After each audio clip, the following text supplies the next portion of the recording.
Um, yeah, let's do it. Um, so just the one of the reasons that the Ramchal got in trouble, just good night to know. One of the reasons that he got in trouble was because the Ramchal lived in a time period shortly following all of the devastating, harrowing, and upsetting events surrounding Sabbateanism and the breaking down and destruction of communities that happened as a result of the internal machloks and all the rest of it. Ramchal was 24 years old and was already recognized by his chaverim in Padua. He was the youngest of the Chabura, and they all recognized him as the Gadol of the Chabura. He was not married, clean shaven, and like nobody knew who he was. He had this little Chabura of Chavra in Padua. All of that changed when a tzaddik and Talmid Chacham from Vilna arrived in Padua. His name was Yekusiel Gordon, and he's like looking for a base madrash. He came there for to get a medical degree. So he shows up in Padua. He's learning at the university there, and he's looking for a place to learn because he needs to keep up with Talmud Torah. And he ends up in the Ramchal's base madrash, in the Ramchal's Chabura, and it's like, how come the whole world doesn't know about this guy? Like, this is amazing. Because the Ramchal already at that stage was learning from a Maggid. Maggid means from some kind of angelic teacher. He would be sitting in the Beis Medrash. He would go into a meditative trance. He'd sometimes slump down onto the table, and then he would get up and then write furiously for like 18 hours from all the things that he had learned.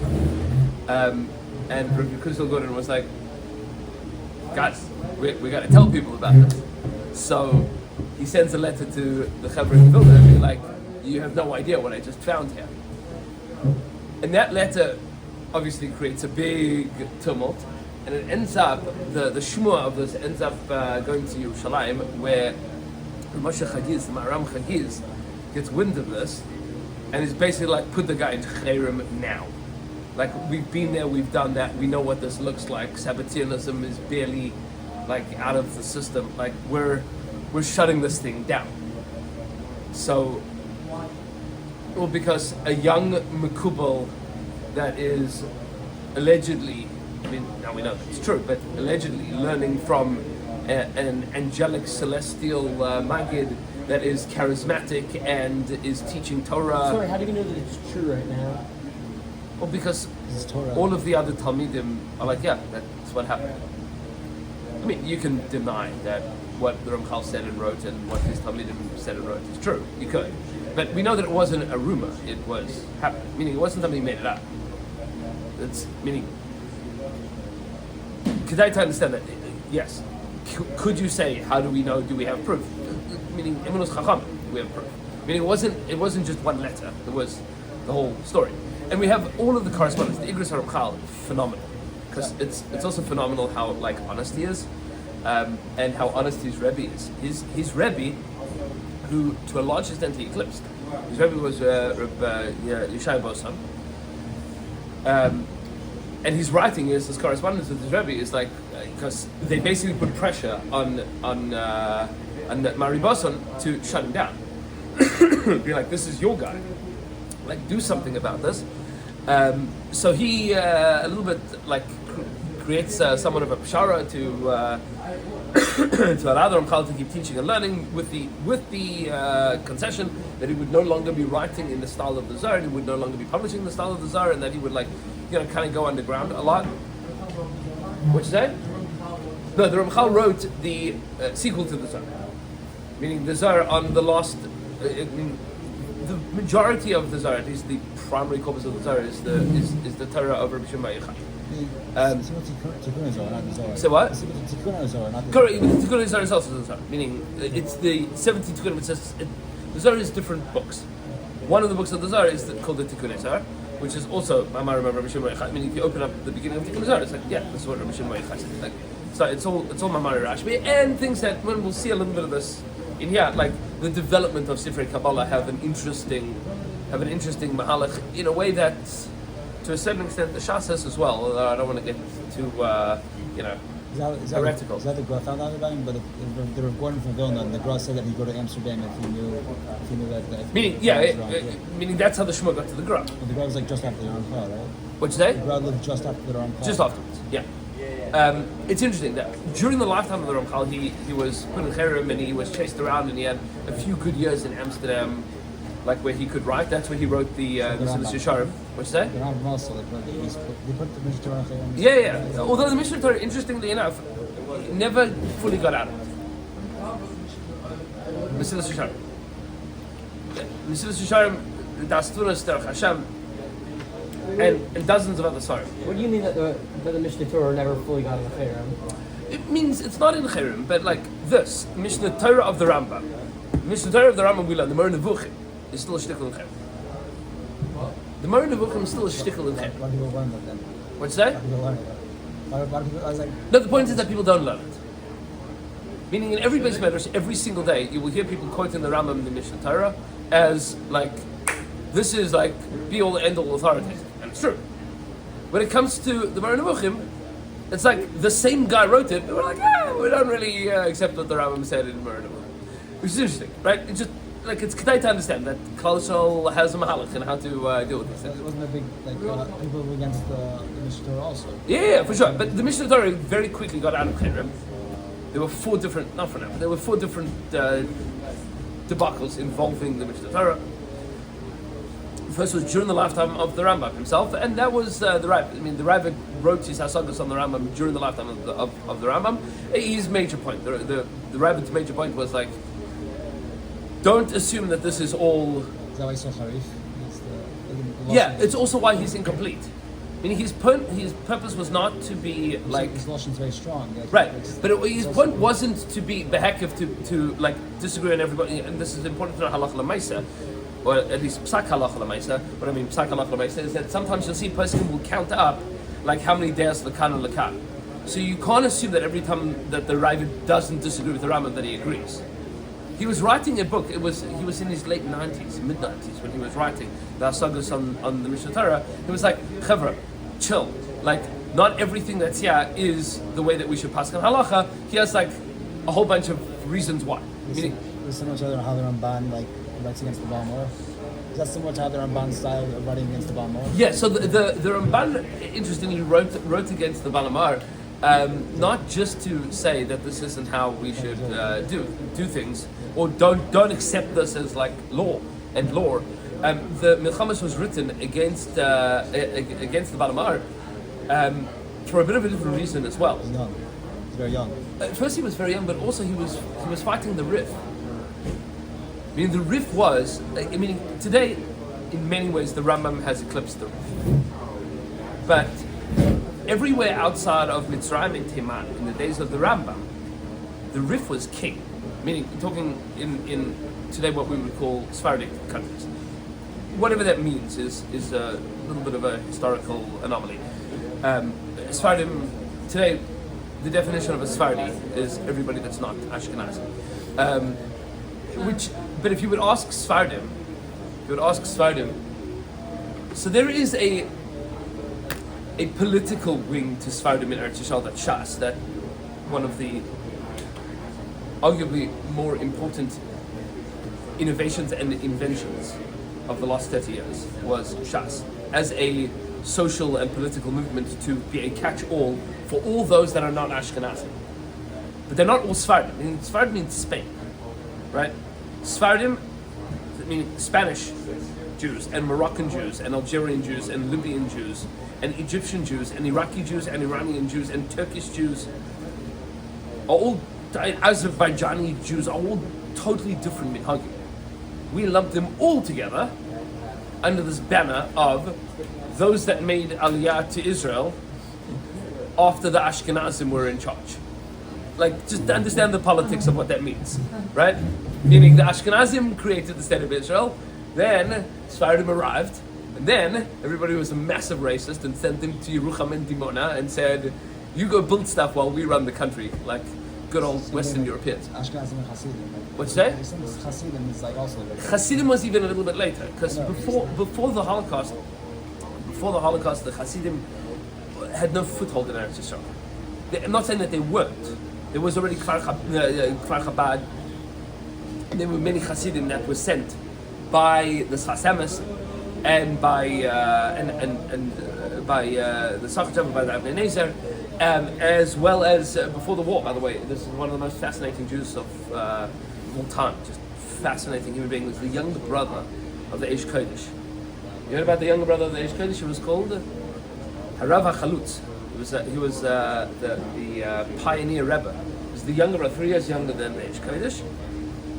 He was he left Poland. He went to Eretz Yisrael. He ended up becoming a Talmid, a very close Talmid of Rav Kook. He was both a Hasidic Rebbe as well as an economist and an agriculturalist. He was one of the founders of Bank HaMizrachi, and he had 2 sons. One of them became like a very high-ranking officer in Tzahal, and the other one became a Hasidic Rebbe. And they get along. The whole mishpacha gets along well. That is the Eish Kodesh that you have now in Beit Shemesh. Is all because that's the chabur that exists in Beit Shemesh. It's his children and grandchildren. It's fascinating. Like the whole story is merited. But there was Admar Chalutz. There were Hasidim, but not like you have now in Bnei Brak. That was basically after the war. There was a kind of a deal between the Chazon Ish and the Belzer Rebbe. They were like, let's build Bnei Brak together. It's more or less like you take that mountain, I'll take that mountain, and we'll have a place for everybody to run to. But up until the 70s, Tel Aviv was like the biggest Hasidic village in the world. Yeah. It was after 1967 when the Shtachim were Baruch Hashem conquered. Basically, what ended up happening is from Jews started moving to all of those places. But Tel Aviv in the 70s was like Warsaw in the 30s. Like everybody just from every Hasidus just arrived there. When I say Warsaw in the 30s, just after the First World War. Basically all the little Hasidic villages that were all around Warsaw, all around Poland, ended up getting bombed and shut down. The First World War was terrible, and so everybody arrived in Warsaw. So you had like the Amshanav Shtibel was right next to the Gerish Shtibel, was right next to the Sachachav Shtibel. They were all like in the same Chabura. That's why if you take a look at we can talk about this for hours, but if you take a look at the biography of the biographies, the multiple biographies of the Lubavitcher Rebbe, so his wedding was in Warsaw. Lubavitcher Rebbe got married in Warsaw, and all of the Spitz Hasidic dynasties were all there. How are they all there? No, because that's where they lived. Like this is between the wars. Like that's where it was. Right? No, that's exactly why he got married there, because the Frierdiker Rebbe wanted to ensure that it was very clear what was going on, that this was a hemshech of Chabad. The Frierdiker Rebbe didn't have any sons, so he needed to have a lot of publicity to give credence to his daughters and son-in-law. So, okay, and then there was McClunkey with son-in-law, blah blah blah, whatever. Not for now. But it's good to understand that, like that's all of these stories, like. You have to have a little bit of a pulse in Jewish history on like what happened and what didn't happen and how these things rolled out. Because otherwise, if you don't have that, like then the only difference that you have between like the Mishnah and the Gemara and the Rashi is what font it's in. You need more than that. You need to understand a little bit of like the wheres and the whats in the house, because this is the Yiddishkeit is chiyus. Like it's still alive and well and pumping and it's happening. You learn Jewish history, like not learn Jewish history in the sense that like. Like learn it, like read the stories. The best place to start often is like the Hakdama of books. You read like the Hakdama of Svarim, it's fascinating. Like that stuff is Ishma. You get to see like how these things happen and why they happen and when they happen and where they were. And you learn a lot about who you are from learning and reading all these things. Okay, so we ended up going down this rabbit hole by talking about the Ramchal, but and the Zohar, the Kunezar, and Ramchal getting put into Cherem, and Kisel Gordon, and the Mari Bosan, just like to point out, the Mari Bosan has this really like super honest line where he says to the Ramchal, he says to him, this is your fault. This is all your fault because you allowed that Ashkenazi to come into your Chabura, don't you know that they're blabbermouths? They're going to tell everybody what's going on. He's like very harif about it. He's like, you told this guy from Vilna, so now he's going blabbing to the whole world about what's going on here. This is your fault. Very harif about it. And his harif goes back and forth. It's good. You read letters, oof, very limited. Letters are very, very limited. Okay. Ad Kan, a little bit of background, entertainment, history. We'll talk about a little bit about it. Maybe, probably not today, but maybe tomorrow. We'll talk in the academic of the Beis Yaakov. So the Sen Sherm is going to give us a little bit of an introduction to the whole world of like the story of Kabbalah, like how does Sodos HaTorah happen? Spoiler alert: Sodos HaTorah come before Torah. The Sodos HaTorah come before Torah. Because of finite things. We'll get there. Historically, we'll explain. But before we can get to that, we have thus far discussed that the purpose of our limud is to understand Das Elokim, Das Elokei Avicha, to understand the Rebbeinu Shem, to get to know the Rebbeinu Shem. We've pointed out that this is essential for Avos Hashem and for Yiras Shamayim and for Tefillah and for everything that you need in the world. And we pointed out that the amount of Kabbalah that you need to learn is only as much as you can do something with. It has to be B'derech Avodah. If it's not B'derech Avodah, that's a problem. Ad Kan, what we discussed last time. If you take a look at the top of page Hey, so he writes as follows: what is the tachlis of your existence? And I'm going to frame what the Rebbe is saying here in a very Tafshin Pei Hey conversation, which is,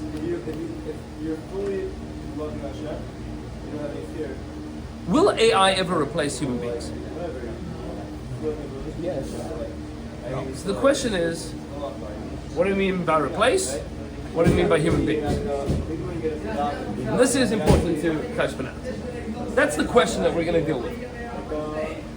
Says the Rebbe as follows: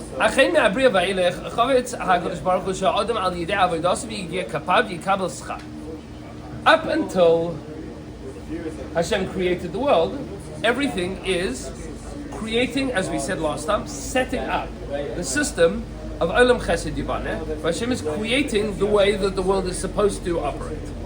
He creates the world with a certain teva, that there is a teva to create, and that's how we know that Hashem wants creation, because we feel it, because we have a desire to have children, we have a desire to build things and form things and do things, and that desire exists in all of the Bria. And that HaKadosh Baruch Hu sets up as the ma'areches of the Bria. That's the system by which HaKadosh Baruch Hu has created the world, and we feel it, like we spoke about last time, that on day 2 Chazal tell us that the Malachim were created on day 2, and we know that because in the Bria we feel that something at the top is only singular. But from the point of creation and onwards, it's not enough just to have a teva for something. Now HaKadosh Baruch Hu wants not just to be, but to do. Our avodah is to do avodah. What exactly does that mean, and what is the mahalach? So the Kedisa b'Medrash, like the Medrash in Galas, the Barak Nash the Miskari loy v'nagis. Medrash in Galas says that a person always wants to be a loy v'nagis. Loy v'nagis means to work and to eat. This is what Rav Dessler made famous when Chazal speak about the Nama de Ksufa. Anybody familiar with that terminology? Nama de Ksufa means shameful bread. Right? And we'll describe what that means. We'll see this in a couple of moments. And for this purpose, human beings have the capacity to choose. Like the Tikkun Azar writes as follows. This is Tikkun Azar explaining the idea of Naseh Adam. What does it mean, Naseh Adam? It says the Zohar as follows. Take a look at the left-hand side in the Hebrew. Naseh Adam. Sarich Adam she yavod mitzvahs haTorah. A person needs to do the mitzvahs of the Torah. V'yishtadel b'Torah la'avdah l'shamra, and he has to work in Torah to keep it, to guard it. V'yeh l'schar tov v'shiltain aleichem. And then HaKadosh Baruch Hu will give us schar tov, good reward, v'shilton alechem, and we will rule over you. Who's you? Who's Hashem talking to? Rashi tells us, Nase Adam. The Malach, right? All of the systems that Hashem created. Right? That's Malach. Malach means? Right, Malach means, literally, what does the word Malach mean? Shaliach, right? Vayishlach Yaakov Malachim lefanav. Malach means something that does malach. Right? Malach, that's what the Rambam says in Moreh Nevuchim, if I'm not mistaken. Found this in that Kedah Sischot as well. Because the Rambam that the Lashon Malach means something that does malacha. Because Baruch Hu created lots of things that do malacha. That's the only purpose. What'd you say? That's the only purpose. Right. Unless they do the purpose of the God. So they do malacha, but they do not do avodah. What's the difference between malacha and avodah? Not to produce results, and that one is like the process. Okay. What'd you say? I don't know if I would find something. I would have doesn't necessarily like I would have like I could even take it from here to there. Luck would be actually built the thing. Okay. I'll give you a lumdish definition that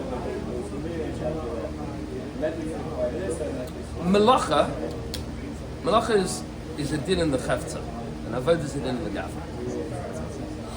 Right? Meaning, let's say that I tried to violate Shabbos, but I was not successful in violating Shabbos.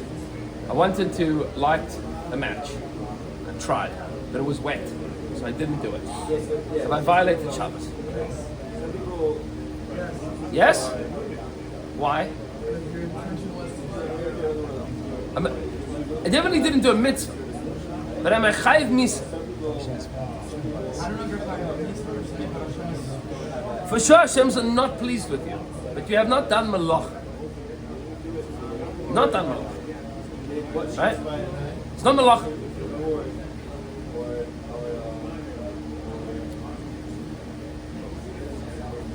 If this is the famous example that they give, if I carry a couch up and down the stairs of my house the whole of Shabbos morning, have I done malacha? Have I done avoda? Yes.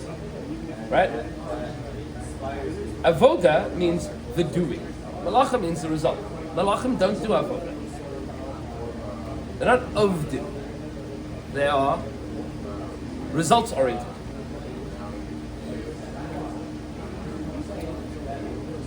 If a Rebbe gives his Talmud homework to do, does he care about the malacha or the avoda? A good teacher. The avoda. Right? Not the malacha. Don't care about the malacha. The malacha is stupid. Right? Meaning, if the kid can go hire somebody to do the homework for him, then the purpose of it has not been achieved. It's not about the result, it's about the person doing it. Right? There's no shortcut to doing things. There are shortcuts to getting things done. No shortcuts to doing. There are smarter ways of doing and less smart ways of doing. But in the doing, there is doing.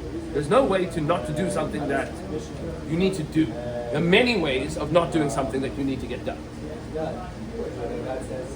And it's important to understand the difference between malacha and avodah. Nevertheless, says the Rebbe as follows. We'll see this in a moment. He says, "V'zehu netzem atayim asay yadai lispayir." This is what the pasuk says. Netzem atayim asay yadai lispayir. The pasuk in Yeshaya.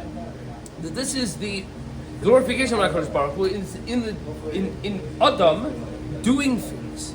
Sorry, malachim el yonim afal gav shem gibarei koyach oisidvara, even though they are wonderful, amazing, powerful, gewalt.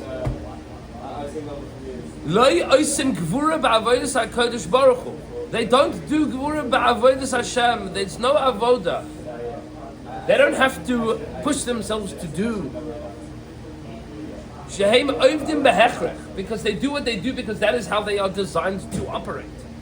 Ve'ein lahem iru shel basar v'yetzer hara. They don't also have a guf, and they don't also have a yetzer hara.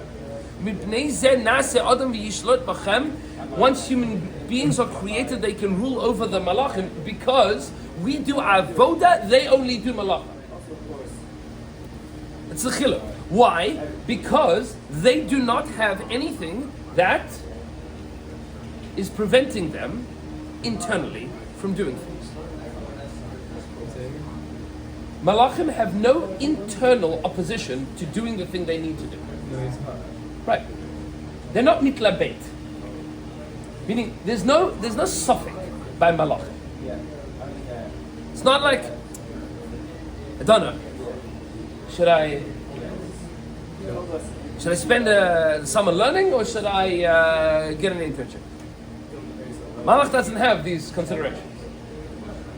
It doesn't have the choice between tov and ra, and it doesn't have the choice between tov and more tov. It just does the thing that it needs to do. Powerfully, amazing, chazak. But they don't do anything. Meaning, they get things done, but they don't do things. The only things that do things are human beings. And therefore, since we have the ability to do avoda, we also have the ability to change. We also have the ability to grow. And we also have the ability to develop. And therefore we have the ability to be greater than the malachim. And this, I mention this because it's kedai to know that this, in the days of the Rishonim and the early Achronim, this was an enormous machlokes. What is greater? In the Mareches Hashemayim, people or malachim? It's arguably one of the biggest and most charif essays of the Maharal. Maharal disagrees with Ibn Ezra that says malachim are greater than people, and the Maharal takes him to task. Mamish takes him to task. Like, meaning, but this is machlokes already from the days of the Sadiq and the Rambam. And, I should have tried to do it. Dynamavin says the Rabbi over here that what the Tikkun Zohar is sharing with us is that it might not be the case that human beings are greater than malachim, but we can be. Meaning that's the issue of the machlokes. You can be, because you can do things that they cannot do, because you can do things by choice. They can't even do things. They can get things done. They're malachim. You are an oved. So he explains as follows: Ki Hashem Yisbarach Chavetz, HaKadosh Baruch Hu wants sheyagia schar al yedei yegia kap of shel adam, that we are rewarded for doing things that we do, that we build, that we achieve. Va'az nikra yegia kapach kisachal ashar v'tevlah. Then the pasuk says, yegia kapach kisachal, that from the work of your hands you will eat ashar v'tevlah. Then you're happy. That makes you happy. You're happy when you achieve things. These would be Yerushalmi, like the Yerushalmi says, and this you'll see the Rukha Ratz like this discusses this exact point of that as well. Somebody that eats from a handout is embarrassed to look at the person that they get the handout from. Meaning there is an inherent shame in getting for free. Like the Torah sees like loaning somebody money to put it on the sale. Correct. Because you save them from losing their tzur sa'adah. Right? That's meaning nasa adam. Adam means somebody that works in order to achieve. That's called an adam. Now, yeah. Why wouldn't suicide better be defined as someone who just receives? Isn't that a relationship with God? No. Dafka not. Because Baruch Hu created you, this is his point here, to receive from Hashem based on your avoda. In an undeserving way, though. No, in a deserving way. In the deepest way, HaKadosh Baruch Hu is empowering and employing you to partner with him to make the world the way that he wants it to be, and then you get schar for doing that. Could he do it all without you? It Yes. is not his own master to So actually why does he have you do it? once. So that you can do We it. will already become down when the shackles of habit.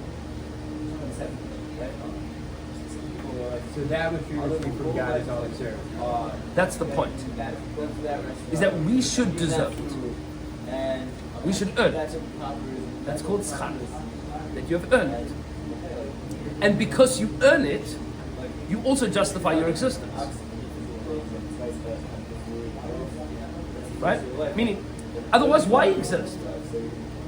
Whatever Hashem wants, He could do without you, correct? Yes? So why did He make you? But to serve this arbitrary purpose that He put in place, No, not arbitrary. Very specific purpose. a specific purpose that you could have chosen anything. As in, let's say my purpose was to write a book. That purpose, in the ultimate sense, serves no actual meaning. Of course it because does. he could have done it himself. No, that doesn't mean that it doesn't serve meaning. It absolutely serves meaning. But the meaning, and this is the key that we'll see more. But the meaning of it is in the avoda and not in the malach. Wouldn't that require for Hashem to have a reason to do that? There's many reasons to do it. But I'll give you an example, a mashal that will help us a lot. I don't know if you've ever had the schus. Do you have any younger siblings? Have you ever taught any of them to tie their own shoelace? It's a gewaldige experience. If you've ever tried to teach a kid how to tie their shoelace, it is arguably amongst the most frustrating things for an adult to do, because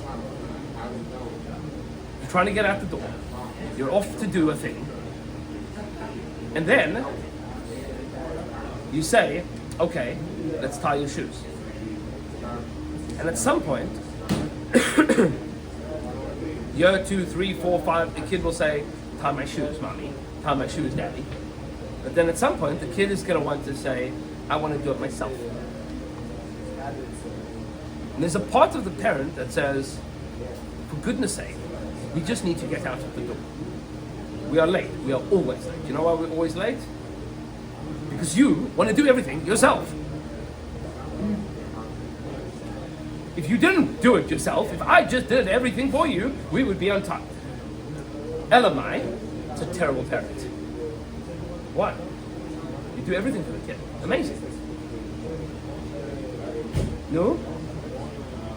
We get a generation of it, you can do anything the next generation. Forget the generation. You can self-care. If you always do the thing for the kid, then why have the kid? Meaning that he's a nothing. Right? He's a nothing. A kid that you do everything for. It's not a kid. But not as a benefit. Say what? I thought Hashem created us purely out of kindness. No. What does it mean, kindness? Kindness to us. Parent has a child because they love the child that they don't even have yet. They feel a sense of, I want to build to create. And they make this thing called a kid. And the kid drives them crazy. And they love the kid. They drive them crazy. And then the parent wants to do everything for the kid. Because they love the kid. But the greatest love that a parent can do for the kid is to allow the kid to grow. So that that kid can be mashpia its own love and become its own thing. We'll get to the challenges and tests, but just even before that, Hashem gives us this world, this life, these opportunities, and says, of course I can give you everything, but you don't want me to give you everything. Because then you're not a person. As an institution that He put in place. Yes. So He didn't have to put that in place in the first place. Didn't have to make any of the world at all. So why didn't He create us in the state of eternal pleasure? And that would have been the eternal pleasure. Don't make this whole left on Lucia thing. Don't make me embarrassed to get free bread. No, he's not making you embarrassed. You are.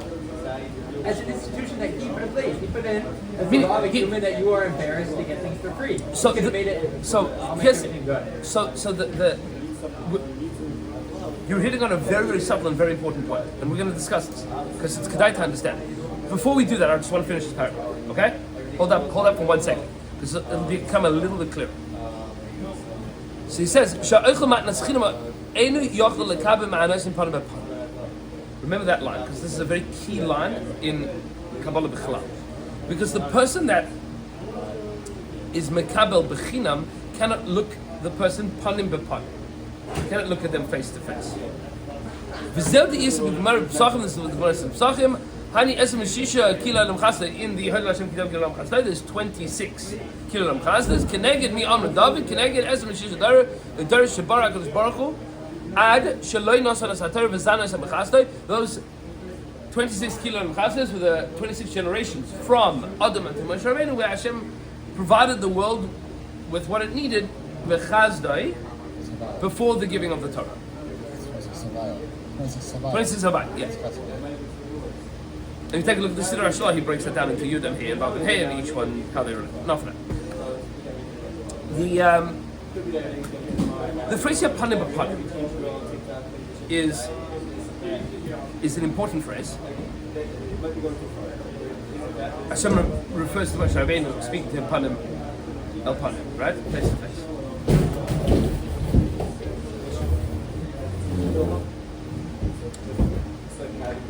The closest that a child will ever be to their mother is in utero, right? Uba yarach ima. When the child is in utero, in their mother's womb, that's about as close as they will ever be. They are a part of the mother, completely, right? Mother feels it, it's kicking. Mother feels it sleeping, turning around, waking up. Sometimes towards the 9th month, you can even see. It's very limited. Get an ultrasound, you can hear a heartbeat of that child that is inside of their mother is as close as they can possibly be to their mother.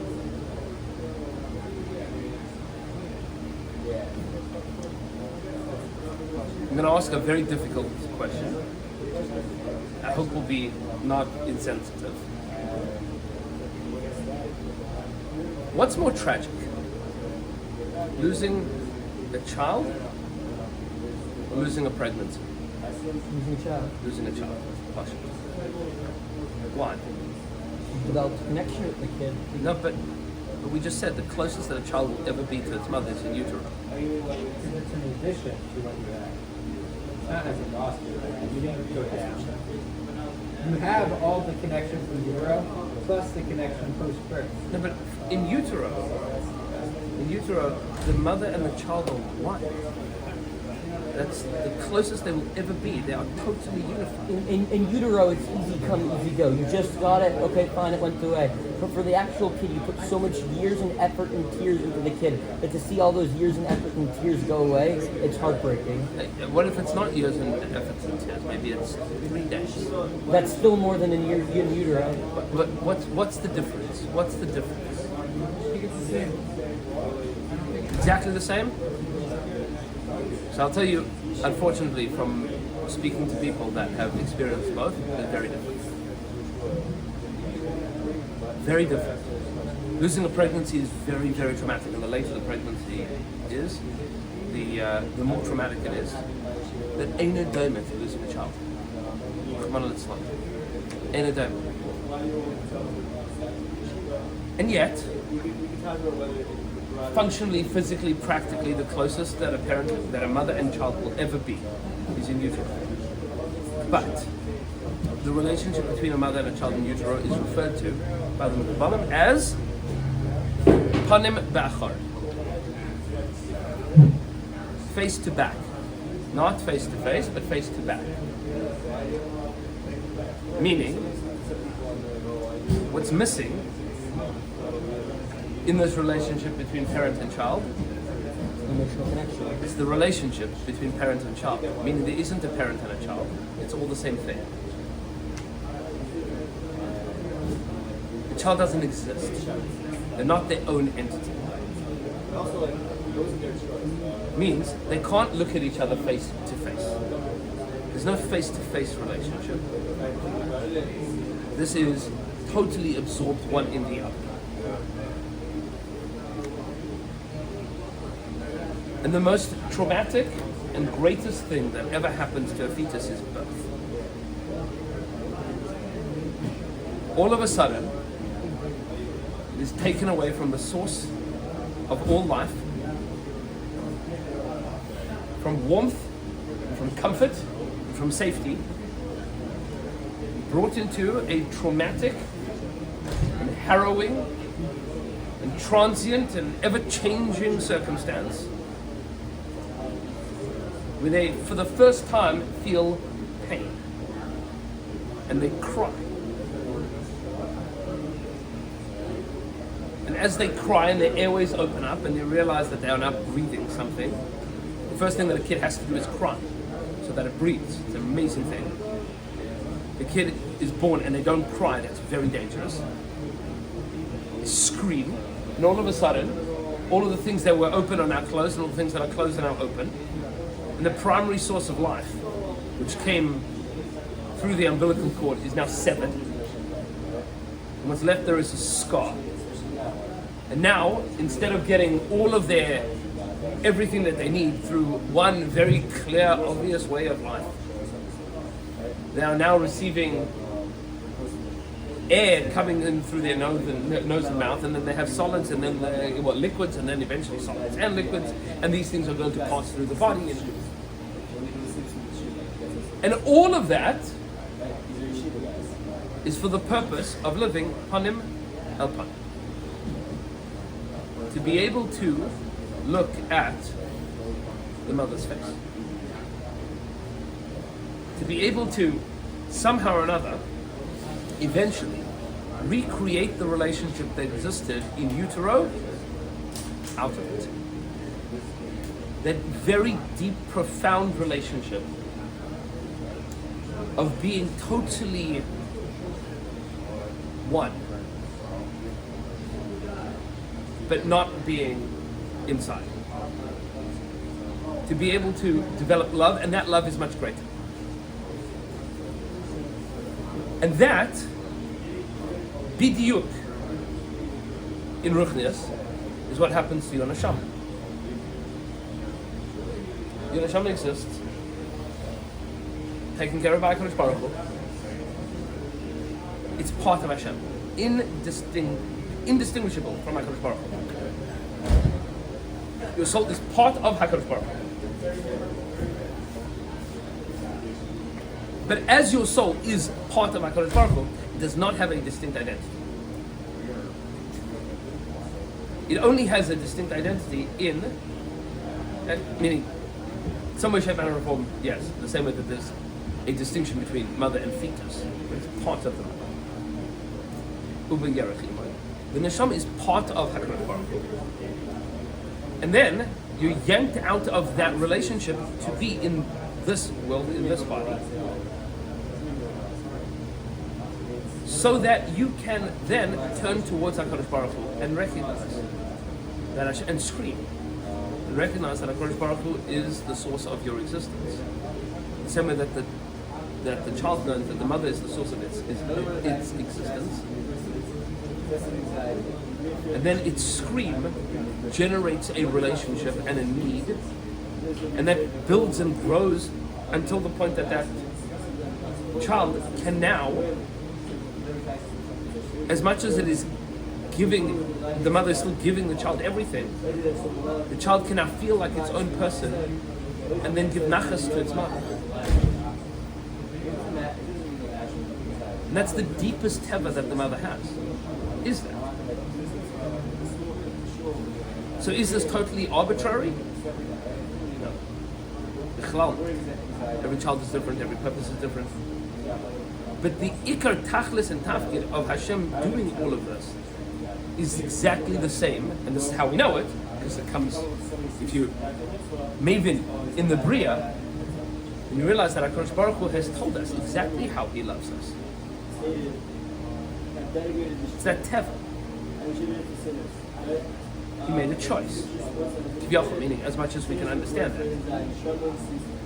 in the same way that parents make a choice to create a child. I argue that for something to not be arbitrary, it has to appeal to a higher level of meaning. Yes. So if I'm writing something, it has to appeal to something greater than just the writing. Therefore, for the mother, for example, it's appealing to this panim al panim thing, which is greater. Why? Because it's a godly thing. But when God expects the panim al panim, he has to be appealing to a greater thing. But there is no greater value above God. And to that end, we can never know, and we can never say, we can never understand why HaKadosh Baruch Hu, meaning Kiviyachol, more than what we know from the Torah and from the world, we don't know more of HaKadosh Baruch Hu than what exists in this world and in the worlds that we can perceive. Is there higher than what we are capable of perceiving? Yes. But that won't help us with our avodah. And so that's in the world of B'mufla Mimcha Al Tidrash. I mean, it's not going to help you to know, even if you could. If you can't translate that into this, the here and now, then there's no purpose in knowing. I thought that the question we were attempting to answer was the reason behind God's action. No, It's the reason behind our actions, which is appealing to God's actions. no. What we are trying to do is to get to know HaKadosh Baruch Hu better. And there's a lot to learn about HaKadosh Baruch Hu. And the beginning of it is recognizing what is the world that He created. And when we realize, we'll get to your question in 1 second, when we realize that HaKadosh Baruch Hu created us uniquely, there's something unique about humanity. And that is that humanity has this capacity to make choices, to choose good or the opposite, Khalid. Why does this exist? And what is the Tikkun Zohar telling us here? Is that Hashem says, Na'aseh Adam b'tzameinu k'kmoseinu, means that we have the capacity to make choices, and those capacities to make choices is ultimately so that we can become something.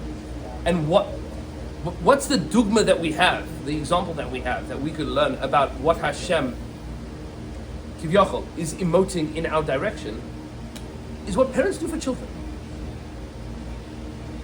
The deep desire that we have, which is, and I'm going to say something strange now, the irrational desire that we have to have children is a window into that which we cannot understand about Hashem. What do I mean by the irrational? We'll explain that in 1 second. Let's get your question. I think it's completely rational why we have children, and I feel like that's the reason why we can't correspond it to Hashem.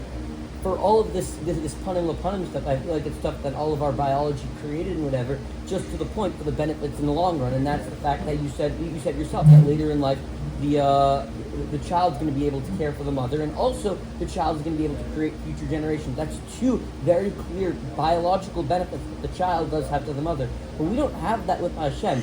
There's no biological benefit that Hashem has in creating us that we're going to give back to Hashem. Right. So that's only because we are currently finite. Understand that Pshuta Shel Mikra in Bereshis is that human beings weren't supposed to die. Right? We're supposed to Chai La'olam. Supposed to live forever. And yet somehow or another there was still, Rashi is meduyek in this point, that Adam and Chava, Vayad Adam es Chava Ishta, as Cain, that pasuk happens before the Chet, while we're still in Gan Eden. And that is because Rashi is just as an aside, is addressing the major claim of Christianity that desires come as a result of sin. That's incorrect. Desires do not come as a result of sin. Desires come as a result of the teva that HaKadosh Baruch Hu created in us. You can use your desires for good things or for the opposite. But I want to clarify this. This is an interesting thing. The way that Chazal described the Bria is that HaKadosh Baruch Hu is misave a taiva to create the world. The taiva. What you say? Okay, but so Hashem's about taiva. So you should make sure. It's a few places in Midrashim as well as in the Gemara, if I'm not mistaken. I'll look it up. Because Baruch is misave taiva to create the world. What exactly does it mean, taiva? So this is something that people don't understand well. I think that it's a bad thing. Taiva means irrational. And I'll give you an example. We'll try not to be particularly graphic, but if you take a 9-year-old boy and you say to him, you describe to him the process by which babies are made.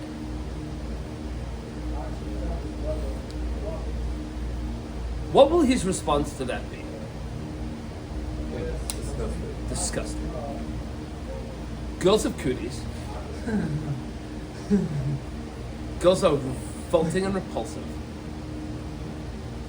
I wouldn't share a toothbrush with a girl. And you're telling me that that's how babies are made? I'm never, ever, ever going to be having kids. Not happen. It's disgusting. It is disgusting. And somehow or another, 5 years later, that is all he can think about all day. Kacha. What happened? What does that mean? Taiva. What? Develop the taiva. Develop the taiva. Is he more rational as a 9-year-old or as a 14-year-old? Probably 9-year-old. 9-year-old, much more rational. It's disgusting. It's disgusting.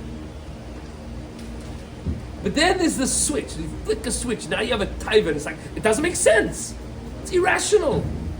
It doesn't make sense. It's a teva. It's like, oh, I want to do this. This is blah. And that taiva, by the way, exists across the Bria. Birds and bees and bats and bears, and this is what they have. It's a taiva that everything wants. Everything wants to do. It's inbuilt. It's a taiva. So like under 9 is not on my CPA. Say what? Under 9 years old is not on my CPA. So that's the Yeah. Meaning, it's not a thing. It's not taiva. Meaning, under the age of 9, there's no ma'aseh bia bichlal. Doesn't even have das for it to be a ma'aseh bia at all. It's just not there. What's the difference between that and going and discuss? Isn't that also part of Teva? It is. Why is one Both of them are true. And by the way, that feeling of disgust doesn't disappear. It's just overridden. It's why. Why is one more and less rational? Who's to say one's rational? One's No, because the disgust is coming from a perspective. The disgust comes from, like, I know what, like, germs are, and I know what dirty is, and I know what clean is, right? Meaning it comes from a place of understanding, as opposed to the type of sexuality, which is like it's like Control Alt Delete, reboot the system. Like, let's go. This is something new. Like, it's a taiva. Where did that come from? And all of a sudden, by the way, what I just explained to you is Pshat in the Gemara in Yuma. Chazal say that the Anshe Knesset Agdola daven that the taiva for Avodah Zarah should leave the world. We all look at the taivas that you like. Does anybody today have a taiva to shech the kid and send him off to Molech? No. That taiva doesn't exist. And we cannot even understand that taiva the same way that the 9-year-old can't understand what a 14-year-old thinks. The switch is off. You have to teach value too, but we have to bring it back. Correct. But also, I remember learning in that perspective that that's when we lost. Nevuah. Look, it's each harm, each total Yeah. go together. So there's a lot to speak about. If you take a look at the Reb Tzadok HaKohen speaks about this in a number of places. The Gra speaks about this, and you will see this first Mishnah in Avos. Actually, these are Marim comes for you to look up. This Marim comes for Kedai. Take a look at the Maharal in Sparish and Pirkei Avos in Dar Chaim, depending on your Girsa. The Maharal there on the line Anshe Knesset Agdola, Anshe Knesset Agdola, Behem Rishon Shadvarim. he explains what Pshat is in Anshe Knesset Gdola based on that Gemara and what exactly that is. Meaning, what was the transition point that happened there?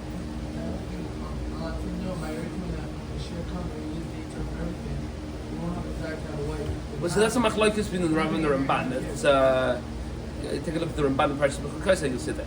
But that's it depends on what stage of development of Yom Mashiach, Mashiach ben Yosef, Mashiach ben David, or beyond that. There's a lot of dargas and machlokes exactly when and how that will happen. But yeah, meaning Bigadol, there will be a stage of the future of humanity that we will traverse that. Probably not instantaneously. But it's kedai to understand here that what we mean when we say that HaKadosh Baruch Hu Zalmi, when they say that HaKadosh Baruch Hu has a taiva to create the world, is taiva that doesn't mean that he's about taiva.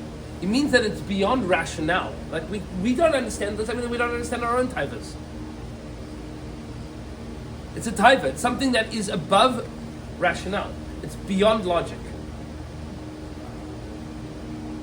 And to explain this in the words of the Mekubalim, I don't know if we have time to. We'll just say this very much al regal achas.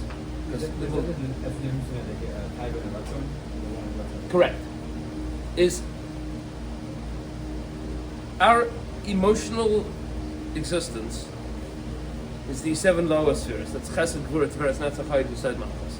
So emotional existence and the activities that we do come through those kochas. And then there's a koch called bina, which is above that, which is intellectual, where you understand things, maybe davar mitach davar. And then there's something called chachma, which is the things that bina is connecting between. And above chachma is kesed, which is ratzon. And that is something that is inaccessible to us the majority of the time. We exist in a world of logic as our base level of existence. We do not understand how logic derives from will. Logic derives From will, from desire. We don't understand that. Or, I'll say something bizarre.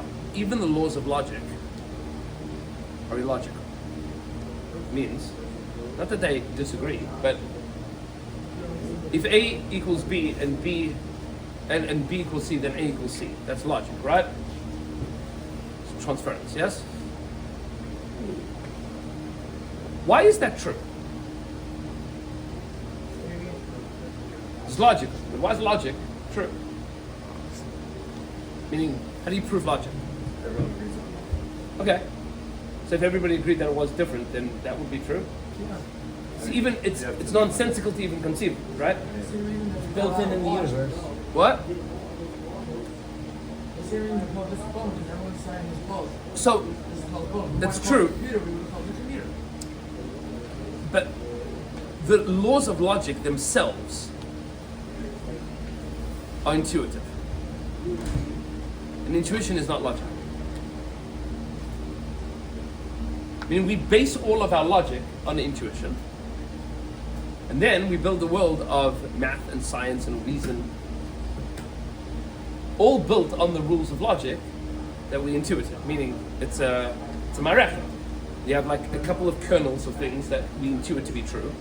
1 plus 1. How do you prove 1 plus 1 equals 2? So somebody wrote a book. It's like 100 pages of philosophy on like how to prove 1 plus 1 equals 2. Yeah.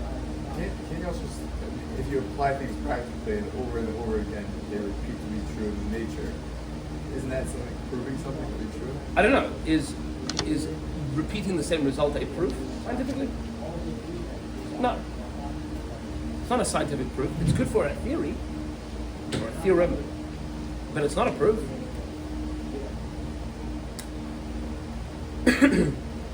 Meaning a scientific proof requires proof through the laws of logic.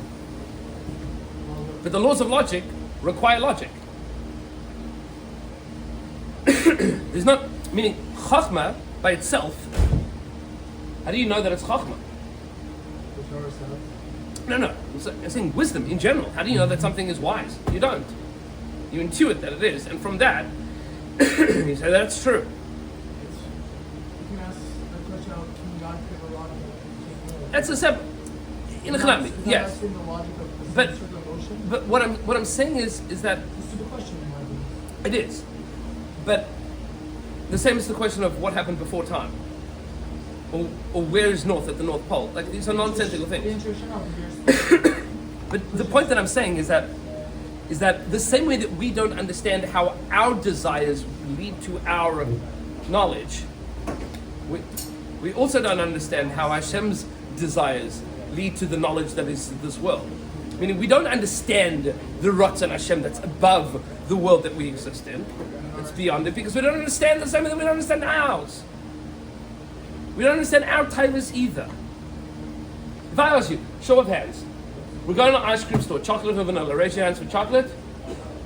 Raise your hands for vanilla. Everybody vanilla here. Why not chocolate?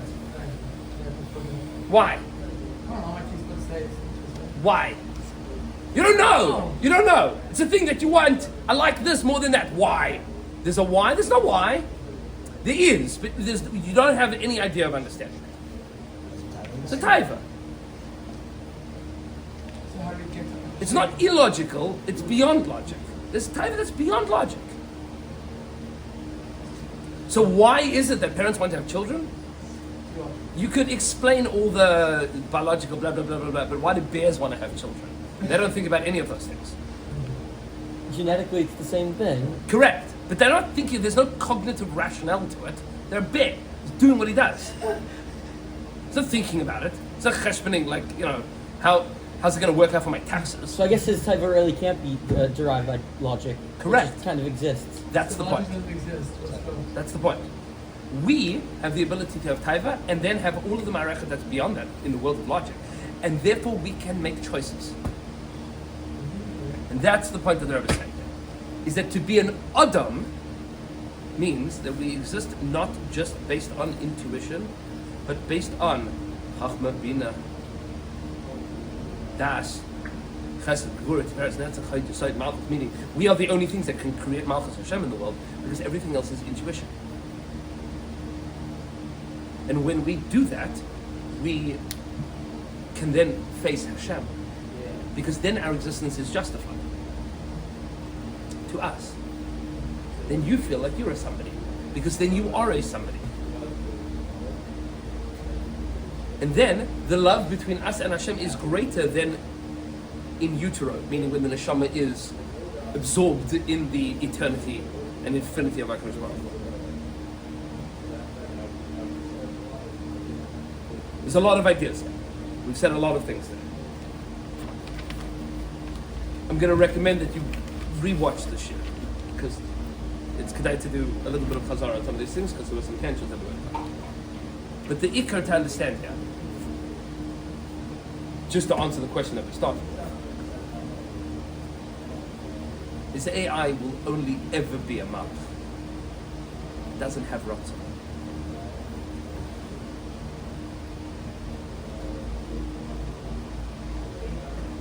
It has no ratzon because it doesn't have any internal tension.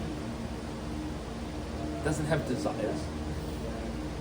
It only has bina. In fact, in Hebrew, it's called bina malachutit. Artificial intelligence is bina. It's not chachma. It's not even chachma. What's stopping AI from developing Ratzon? It doesn't have what to develop. Meaning, it doesn't have desires. Because desires, let me explain. Desires, in a very, very bizarre way, and this is a whole world, opening into the world of what tefillah is. Desires, to a certain extent, at least for us, arise from need. Consciously or subconsciously, there is a need that we are trying to fulfill. AI doesn't need anything, so it doesn't desire anything. Can't you say that it's built with an internal taiva to gain as much knowledge as possible? No, that is what it is programmed to do. It is a malach. It only does that which it is told to do. And if it's told to amass all of the knowledge of the world, it will do that. But then if it's trained in that way to do it so many times, then it'll just know to keep on doing it more and more and more. Good, but it won't want anything. It'll just do. We are creating malachim. That is what AI is. And if you really want to know, what we are creating is Elohim Acheri. That's bring it full circle. In creating of AI, human beings are creating Elohim Acheri. One more time, how do we define our Ratzon? What is our Ratzon? The thing that you want. Based on what? That's the point. It's not based on.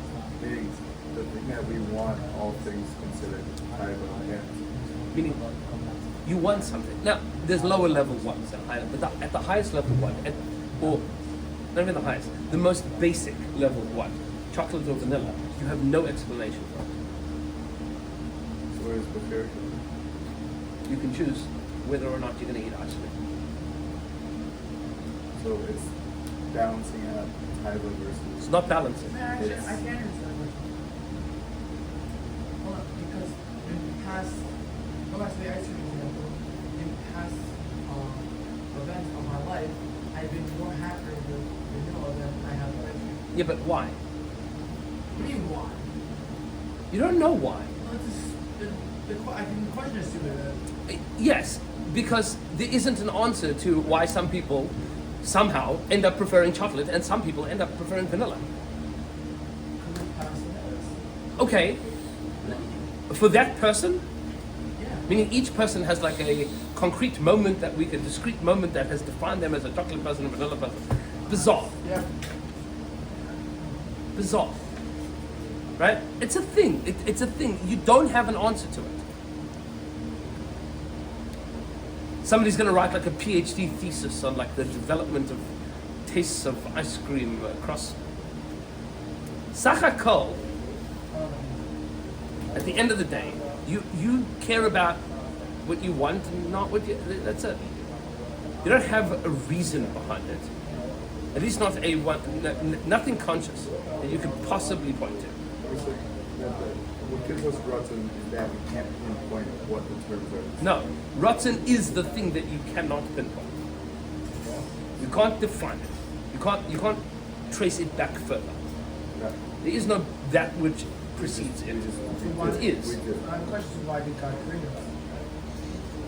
Meaning, what's Hashem's Ratzon? We don't know. We don't know what our Ratzon is.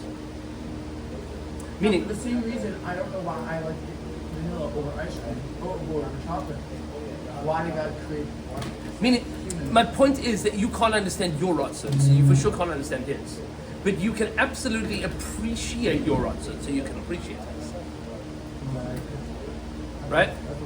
Meaning, you know that your lived experience is that when you do nice things for other people, that makes you feel good.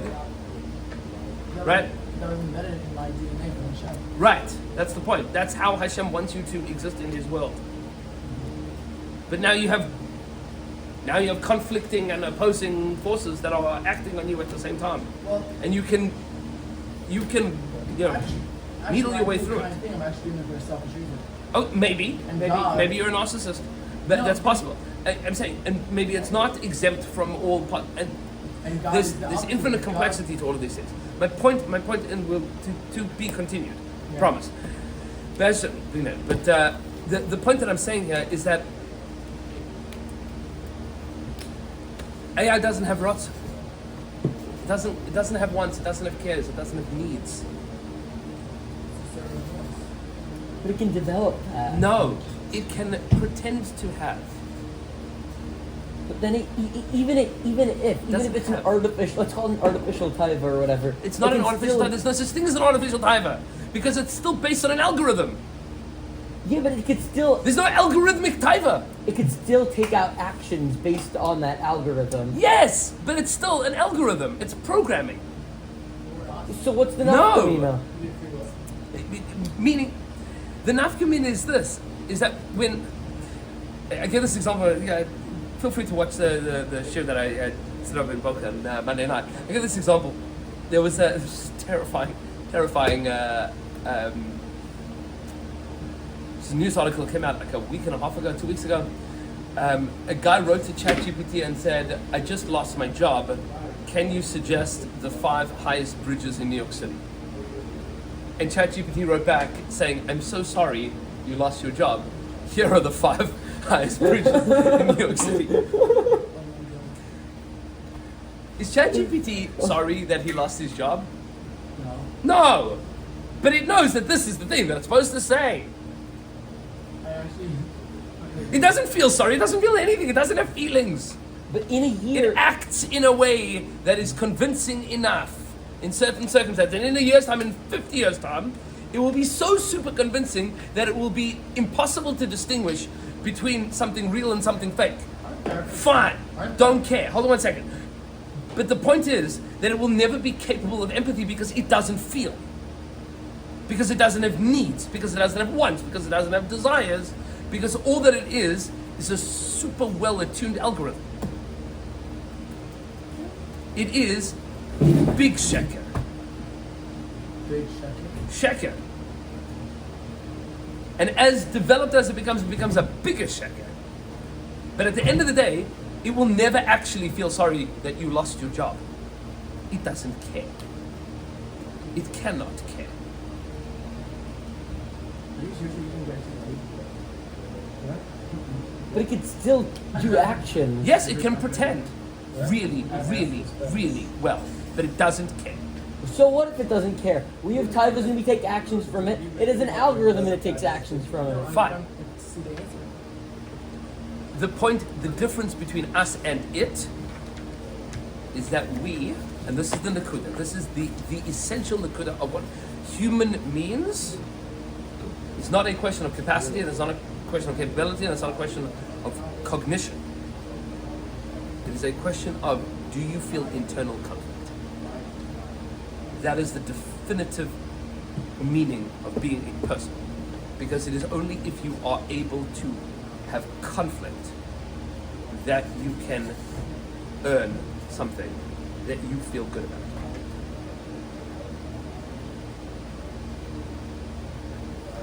We'll leave it there.